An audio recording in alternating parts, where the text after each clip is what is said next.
আজি ইণ্টাৰনেশ্যনেল লেভেলত save soil বুলি মাটি সংৰক্ষণৰ কাৰণে মিছন চলোৱা হৈছে, কিন্তু এইটো সংস্কৃতিত 1000 বছৰ আগতে সেইটো শিক্ষা দিয়া হৈছিল।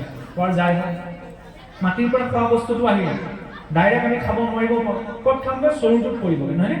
চৰু খোৱাৰ পিছত যেতিয়া খালোঁ, পেটটোত পৰিলে অৱশিষ্টখিনিটো শৌচাগাৰত ওলাই গ'ল। অন্নৰ পৰা ৰস, ৰসৰ পৰা ৰক্ত, তেজ, তেজৰ ৰক্তৰ পৰা মাংস, মাংসৰ পৰা মেদ, মেদৰ পৰা অস্থি, অস্থিৰ পাছত মজ্জা, মজ্জাৰ পাছত পুৰুষৰ শৰীৰত বীৰ্য, স্ত্ৰী শৰীৰত স্থিৰজ।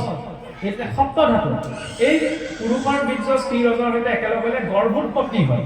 গৰ্ভ মনুষ্য জীৱনৰ প্ৰথম সংস্কাৰ, হয়নে? 9 মাহ 10 দিন তাৰ মাতৃগৰ্ভত বিকাশ হয়। জন্ম হ'ল শিশুকাল, যুৱকাল, প্ৰাপ্তবয়স্ক, বৃদ্ধ। বৃদ্ধ বয়সৰ নিৰ্দিষ্ট বয়স হোৱাৰ লগে লগে সকলোৱেতো এইটো এদিন এৰিব লাগিব, হয়নে নহয়? এইটো ক'লৈ যাব? যিডৰা মাটিৰ পৰা খেতি কৰি খাইছিল সেইডৰালৈকেতো যাব, লগত এটা পৰমাণুটো নাযায়। যাব কি? সংস্কাৰখিনি। কি সংস্কাৰ এই শৰীৰটোত থাকি আমি আয়ত্ত কৰিম, নহয়নে? আৰু সেই সংস্কাৰখিনিৰ কাৰণে আচাৰ ধৰ্মৰ নিয়ম দিয়া হয়। ৰাতিপুৱা শুই উঠিয়ে খেতিয়কজনে গাটো ধুই পেলাই গোসাঁই ঘৰত চাকি গছ জ্বলাই পেলাই খেতিলৈ যাবলৈ সময় নহ'বও পাৰে, হয়নে? ৰাতিপুৱা উঠি গা ধুই পেলাই খেতিয়কজনে গাটো ধুই গোসাঁই ঘৰ সোমাই খেতিলৈ যাবলৈ সময় নহ'বও পাৰে। তেতিয়া তেওঁ ভক্তি বাদ দিব নেকি? নহয়। পথাৰলৈ গৈছে নহয়, তাৰ পৰাই ভক্তি আৰম্ভ কৰে। সেইকাৰণে প্ৰথম গুচটো লোৱাৰো নিৰ্ণয় দিলে, দিলে নে নিদিলে? দিলে নে নিদিলে? আইসকলে পথাৰত গুচটো কি বুলি লয় বাৰু? কি বুলি লয় আইসকল? প্ৰথম যে গুচটো লয় কি বুলি লয় আপোনালোকে? পুৰুষসকলে নক'ব, আইসকলে কওকচোন কি বুলি লয় বাৰু?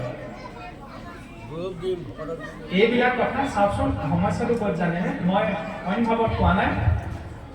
যেতিয়া এইটো নহয়, ইয়াত আমি কিবা এটা জানো নাজানো বুলি পৰীক্ষা হোৱা নাই। আমি যিটো জানো, কাৰণ ময়ো বহুত কথা নাজানো, নহয়? সংসাৰখনত জানিবলৈ বহুত কথা বাকী আছে। খালি তাৰ মাজত মহাপুৰুষে আজি 500 বছৰ আগতে কিছুমান বস্তু আমাক দি থৈ গ'ল। তাৰ প্ৰতি দায়িত্বটো কি? মুছলিমজনক সোধকেচোন, কোৰাণৰ কোনটো চেপ্টাৰত কি আছে, সৰহকৈ বকি দিব, হয়নে? আমাৰ কি হয়? আমাৰ নাযায়। শাস্ত্ৰটো দূৰৰে কথা, এনেকুৱা কথাবিলাকে সেইখিনি যদি ল'ৰা ছোৱালীক সৰুতে শিকোৱা যায় যে চা, আমি গছ পুলিটো এনেই নুৰো, কিন্তু খেতিটো আমি নিজৰ পাপি পেটটোৰ কাৰণে কৰা নাই, সমাজৰ কাৰণে। ইয়াতকৈ আৰু নৈতিক শিক্ষা কি আছে, হয়নে? সিমানতো শেষ নাই। আমাৰ অসমীয়া মানুহৰ পাকঘৰবিলাক চাবচোন, ঘৰৰ ফ্ৰণ্ট চাইডটোত নবনায়, পিছ চাইডলে বনায়। আজিকালিহে ধৰি লওক ঘৰ পকী হ'লত আৰু ড্ৰয়িং ৰুমে আৰু কিটচেন এটেচ হ'বলৈ ধৰিছে। সাধাৰণতে পুৰণা অসমীয়া মানুহৰ ঘৰবিলাক চাব, পাকঘৰটো বৰঘৰটো সদায় ঘৰৰ বেক চাইডলৈ বনায়। এইবিলাক আউটডেটেড চিন্তা নহয়, বহুত এডভান্স চিন্তা। কিয়? কাৰণ পাকঘৰটোত কি হয়? মণিকূটত গোসাঁই ঘৰত ব্ৰহ্মৰ উপাসনা হয়। ব্ৰহ্ম মানে কি? ভগৱান, নহয়নে? পাকঘৰটোত কি হয়? ব্ৰহ্মক প্ৰস্তুত কৰা হয়। তেতিয়াহ'লে ইয়াত যিটো পবিত্ৰতা লাগিব তাতোতো লাগিব ন। সেইটোতে এইবিলাক ভজনীয়া মানুহকহে দিয়ে। সমস্যাটোতো সেইখিনিতে। কেৱল আমি নামঘৰ শৰাইভাগ বুজোৱা, নামষাৰ প্ৰসংগ কৰা ভজনীয়া ব্যক্তিজনৰ বাবে সেইখিনি নীতি নিয়ম বুলি ভাবি ল'ব। গুৰুৱে সেইখিনি কিয় কয়? আৰু চৰুটোৰ নিৰ্ণয় আছে। বা মই মাজতে ইণ্টাৰেষ্টিং কথা এটা কৈছোঁ। আৰু অন্য উত্তৰ ভাৰত দক্ষিণ ভাৰতৰ মন্দিৰবিলাকলৈ চাবচোন, তাত আপোনাৰ যেতিয়া মানে ভাত বনায়, ভাত সকলোৱে বুজি পাব কাৰণে কৈছোঁ, অন্ন বনায়, অন্ন ভোগ আনি পেলাই ধৰি লওক অৰ্পণ কৰে। আমাৰ আৰ্হিত সাধাৰণতে নামঘৰত সেই ভাতকেইটা বনাই আনি এনেকৈ শৰাই দিয়াৰ পৰম্পৰাটো নাই। কিয় নাই জানেনে? তাৰ এটা সুৰুতীয়া কাৰণ আছে। আমাৰ মানুহে কি কৰে, বনাই থাকোঁতে তলুৱালৈ টেষ্ট কৰি চায়, নিমখ হ'ল নাই, মিঠা হৈছে নাই। তেতিয়া সেইখিনি কি হৈ যায়? উচিষ্ট বস্তু আকৌ ভগৱানক অৰ্পণ নহয়গৈ দ্বিতীয়বাৰ, হয়নে? আৰু দ্বিতীয় কথাটো হ'ল কি, আমাৰ মানুহে ইমান হুৰা-হুৰিকৈ ভাত পানী বনায় ন, তো ভগৱানক চিন্তা কৰি খাবলৈও সময় নহয় কেতিয়াবা। সেইকাৰণে কি ক'লে, চৰুত দিওঁতে দি দিয়া বোপাইতো অন্ততঃ দুখটোৰ পৰা হাত সাৰি থাকিলে। আমি আজি মই অকণ কথাটো বহল হৈছোঁ, মই কাগজখন চুইছোঁ। কাগজখন চোৱাৰ লগে লগে ফৰেনচিক চায়েন্সে কয় ইয়াত ফিংগাৰ প্ৰিণ্টছটো বহি যায় ন। এই ফিংগাৰ প্ৰিণ্টছটোতে গোটেই মানুহৰ বায়'মেট্ৰিক্সটো থাকে। মানে কি? গোটেই বংশগতিটো ইয়াৰ পৰা উলিয়াব পাৰে। আধাৰ কাৰ্ড যে বনাইছে চৰকাৰে, আপুনি ভাবিছে নি আপোনাৰ গোটেই বংশ পৰিয়ালত কোন কেনেকৈ আছে, কোন প্ৰজন্মত কি আছে, এই আধাৰ কাৰ্ডৰ বায়'মেট্ৰিক্সটোৰ পৰাই চব উলিয়াই পেলাব পৰা যায়। আজি বিজ্ঞান ইমান বিকশিত হ'ল যে সাধাৰণ হাতৰ ধ্বংসৰ চিন এটাৰ পৰাই গোটেই ধ্বংসটোৰ বিষয়ে জানিব পৰা। মই এই কথাটো কিয় কৈছো যে সাধাৰণ আঙুলিটোৰ চাপটোৰ পৰাই যদি গোটেই বংশটোক জানিব পৰা যায়, তেতিয়াহ'লে আমি ক'ৰবালৈ যাওঁতে য'ত আমাৰ গছক পৰে তাৰ চাপ এটাও আমাৰ লগত আহে, যিটো আমি চকুৰে দেখোঁ তাৰ চাপ এটাও মানৱ পটত থাকে, যিটো বস্তু আমি চুওঁ বা স্পৰ্শ কৰোঁ তাৰ চাপ এটাও মনত থাকে। সেইকাৰণে আগতে কি কৰিছিল যে ঘৰৰ পৰা যেতিয়া বাহিৰলৈ ওলাই যাবা, ওলাই গৈ ক'ত ভৰি পৰিব, কি দেখিবা, কি খাবা আমি নাজানো। গতিকে বাহিৰৰ পৰা চিধাই আহি পাকঘৰত নোসোমাবা, মুখ হাতকেইটা ধুই আহা, পাৰিলে গাটো ধুই আহা। তাৰ পৰা কি হ'ব, স্নানৰ জৰিয়তে কি হয়, এনেই চাওকচোন দিনটো তেওঁ কাম কৰি আছে, গাটো তেওঁ এনেই পানীখিনি ঢালিলেও কি হয়, কাৰণ আমাৰ শৰীৰতো ৭৫% জল আছে, জলে জলক প্ৰভাৱ পেলায় ন, পানীখিনি ঢালি দিয়াৰ লগে লগে মানসিক প্ৰশান্তি পায়। গতিকে সেইটো এটা কি পিউৰিফিকেশ্যনৰ প্ৰক্ৰিয়া হয়, শুদ্ধিকৰণ নহয়নে। আমি গৈ বিভিন্ন জেগালৈ গৈ আহিলোঁ, তাৰ পৰা কি চাপ আহিছে আমি নাজানো। গতিকে জলেৰে গাটো ধুই পৰিষ্কাৰ হৈ পেলাই পাকঘৰত সোমাব, কাৰণ ব্ৰহ্মক প্ৰস্তুত কৰা হৈছে নহয়নে। তাৰপিছত গুৰুৱে নিৰ্ণয়লৈকে দি থৈছে, খৰিকেইটালৈকে কেনেবাকৈ যাতে চৰুটো ঠেকেচ মাৰি থ'ব নোৱাৰে, ধৰ্মৰ চৰু হয়নে। বাকীখিনি গুৰুৰ ওচৰত বুজি ল'লেই হ'ল। এতিয়া সেয়াও বোলে ভজনৰ বাবে দিয়া নিয়ম। ২০১৫ চনত জাপানৰ এজন বিজ্ঞানী মাছাৰু ইমোটোৱে এটা পৰীক্ষা কৰি দেখুৱাইছিল। ঘৰত আইসকলে পৰীক্ষা কৰি চাব গৈছিল যে সিজোৱা চাউল, একেটা চৰুতে সিজোৱা চাউল দুমুঠি লৈ দুটা সৰু সৰু চিচাৰৰ টেমা ল'ব। আজি ঘৰত গৈ কৈছে দুইটা টেমাটা চাউল দুমুঠি থৈ দিবা, এটা বৈয়ামলৈ চাই আপুনি প্ৰণামীতি কৰি দিব, ভাল কথা দুটামান ক'ব বা গোসাঁই ফাঁকি গাই দিব। আনটো বৈয়ামত চাউলকেইটা ঢেকাহি মাৰি দিব, বেমাৰ আজাৰ দুটামানৰ নাম কৰিব, ভাগনখন মাৰি থৈ দিব। পিছদিনা আকৌ বুলি ভাল কথা কোৱা কেইটালৈ চাই পেলাই ভাল কথা প্ৰণাম সেৱা কৰিব, ইটো কেইটালৈ চাই ভেকাহি মাৰি দিব। ৪ দিন ৫ দিন এসপ্তাহ ১০ দিন চাব পাৰে। যি কেইটালৈ চাই মই ভাল ভাৱ প্ৰকাশ কৰিছিলোঁ তাত বিপুল নুঠে, আৰু যি কেইটালৈ চাই মই যিকেইটা সন্মুখত বেমাৰ আজাৰ অদৰকাৰী কথা কৈছিলোঁ তাত দুদিনৰ পাছতে ভেঁকুৰ উঠি যাব। এইটো হৈছে ২০১৫ চনতে জাপানৰ এজন বিজ্ঞানীয়ে এইটো প্ৰমাণ কৰি দেখুৱাইছে। সেইকাৰণে অন্নমুঠি পাঠ কৰোঁতে বুজি পাইছেই নহয়, বাকীখিনি আমি জানো। বেলেগকৈ আমি দি খাবলৈ দৰকাৰ নাই, যদি মই অদৰকাৰী কথা কিছুমান কৈ পেলাই অন্নমুঠি পাঠ কৰা হৈছে হয়নে, সেইকাৰণে অন্ন বিচাৰ দিছিল। তাৰ পৰা গুচি হওক, সন্মুখত যেতিয়া ভাতকেইটা খাবলৈ দিয়ে ন, প্ৰথম প্ৰয়োজন সৃষ্টিকৰ্তাক ধন্যবাদ দিয়া হয়। কাৰণ দুবেলা দুমুঠি মই পাইছোঁ যে কোনোবাইতো দুবেলা দুমুঠি খাবলৈ, সেই দুবেলা দুমুঠিও খোৱা নাই, এবেলাই এমুঠি খাবলৈ পোৱা নাই। ভাতকেইটা বনাওঁতে যিমান সময় লাগে ন, খেতিটো কৰোঁতে বেছি সময় লাগে হয়নে নহয়। কিমান কষ্টৰ মূৰত চাউলকেইটা সন্মুখত কৰিছে। গতিকে অন্নক কেতিয়াও অপমান নকৰি ব্ৰহ্মৰ বস্তু ব্ৰহ্মতে অৰ্পণা কৰি, গুৰুৰ বাক্যৰে ভগৱন্তক অৰ্পণা কৰি গ্ৰহণ কৰিব লাগে। ভক্তি হৈ গ'ল, তেতিয়া ভাত খোৱা নাই, প্ৰসাদ খাইছে হয়নে। শৌচাগাৰলৈ যাওঁতেও নিয়ম দিলে নহয়নে। শৌচাগাৰলৈ যোৱাৰ পিছত মাটি পানী লোৱা নিয়মটো ভজনীয় হ'ল। আজি চাওক মানুহে পৰিষ্কাৰ পৰিচ্ছন্ন হোৱাৰ বাবে চাবোন ব্যৱহাৰ কৰে ন, চাবোনত বা তেনেকুৱা ধৰণৰ কচমেটিকবিলাকৰ যিমান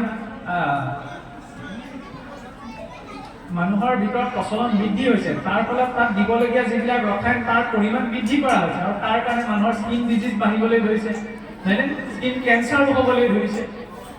জাপানতে এতিয়া এই মাটিৰ পৰা বনোৱা চাবোন ব্যৱহাৰ কৰিছে হয়নে। আপোনাক মোক কি ক'লে ৫০০ বছৰ আগতে যে শৰীৰটো বুদ্ধি তেতিয়াহে হ'ব যেতিয়া এই মাটিৰে হাত ভৰি ধোৱা যাব।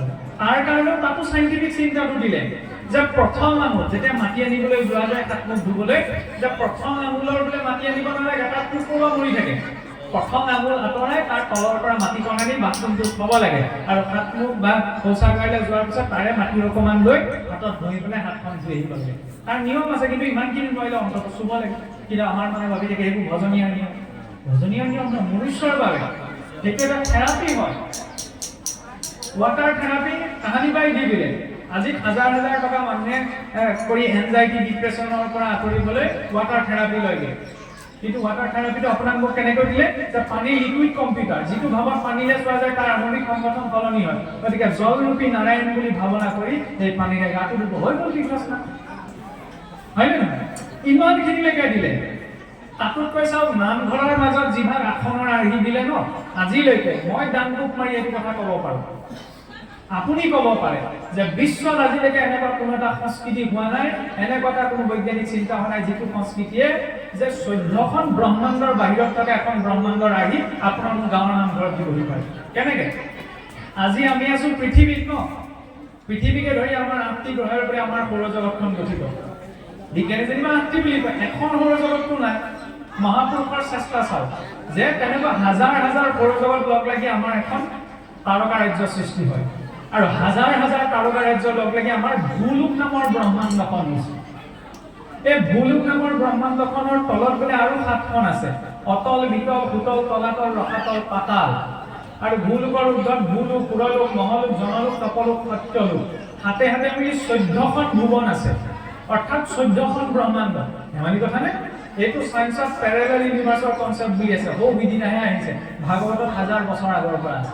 সিমানতো হোৱা নাই যেনে 14খন ব্ৰহ্মাণ্ড কি এই ভৌতিক জগতখনৰ মাত্ৰ 5% হয়। ইয়াৰ 95% হৈছে আধ্যাত্মিক জগত, যাক মানুহৰ ইন্দ্ৰিয় ঢুকি নাপায়। সেয়া হৈছে কি বৈকুণ্ঠ। বৈকুণ্ঠৰ বোলে 7টা ভাগ আছে। সেই 7টি ভাগৰ আৰ্হিতে কি দিলে 7লৈকে সিংহাসন ভাগ, যাতে দেখি পেলাই মনত পৰে বোলে বৈকুণ্ঠৰ পৰা আহোঁ একেলগে, বাটত হেৰাল লগ, সত্যত এটা দাপৰত বিচাৰি কলিত পাইছো লগ। বোলে জীৱবিলাক আগতে গোলোকত আছিল। গোলোক মানে কি? য'ত আমহি ঘৰ, ভগৱন্তৰ বাংময় মূৰ্তিভাৰ স্থাপন কৰা হয়, সিংহাসনৰ একেবাৰে শীৰ্ষভাগ ন, জীৱাত্মাৰ উৎপত্তি পৰমাত্মাৰ পৰা। গতিকে জীৱসকল বোলে তাতেই আছিল। কিন্তু ভোগ কৰাৰ বাবে সংসাৰলৈ গুচি আহিলে। মায়াৰ আৱৰণ এটা আছে সংসাৰৰ ওপৰত, মায়াৰ আৱৰণটো ভেদ কৰি থৈ অহাৰ কাৰণে এইখন আলহী ঘৰত চব নিজৰ বুলি ভাবিবলৈ ধৰিলে, নিজৰ ঘৰখনৰ কথা পাহৰি থাকিলে। সেইকাৰণে সত্যযুগ বাগৰি গ'ল। তেতিয়াও আপুনি মই আছিলো, কিন্তু একো মনত নাই। কেটা পাহৰি গ'লো, পাৰ হৈ গ'ল, তেতিয়াও একো মনত নৰল। দাপৰ পাৰ হৈ গ'ল, তেতিয়াও নিচিনিলো। এতিয়া বোলে কলিতহে লগ পাইছো। কলিত কি বুলি পাইছো? পৰিচয় এটাই দিয়ে নাযালে, নামঘৰত কোন পাইছে? ভকত। ভকত বুলি ক'লে বহুতৰ নাক কোচ খাই আহে। ভকত বুলি ক'লে সেইটো পৰিচয়। মোৰ মিটিং কুটুমত যদি MLA এজন থাকে, মই কি বুলি কওঁ? আমুকৰ MLA যে, তেখেত মোৰ আমুক হয়, লাগিলে তেওঁৰ লগত মোৰ বেয়াই হয়। উচ্চপদস্থ বিষয়াজনৰ সৈতে যেতিয়া জড়িত কৰি নিজৰ পৰিচয়টো দিবলৈ ভাল পাইছো, তেতিয়াহ'লে ঈশ্বৰৰ সৈতে জড়িত কৰি পৰিচয়টো দিবলৈ কি বেয়া পাবলৈ আছে? ভকত হয়, হয়নে? আমি ভকত হ'বগে পৰা নাই, কিন্তু সেই শব্দটো প্ৰয়োগ কৰিব লাগে।